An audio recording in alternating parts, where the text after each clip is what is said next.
Well, folks, guess what? The devil has won. It is Easter and all the churches are closed. It's a sad day in America when it's Easter and no one shows up.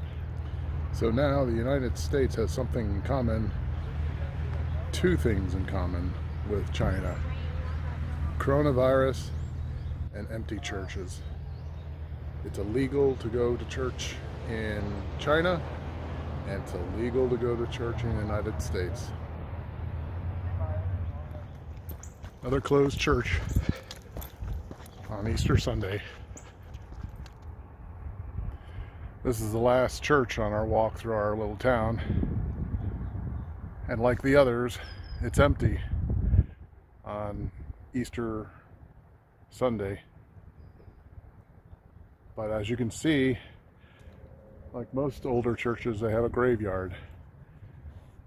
And thank God the grave back in the Holy Lands was found empty. And someday those graves too will be empty.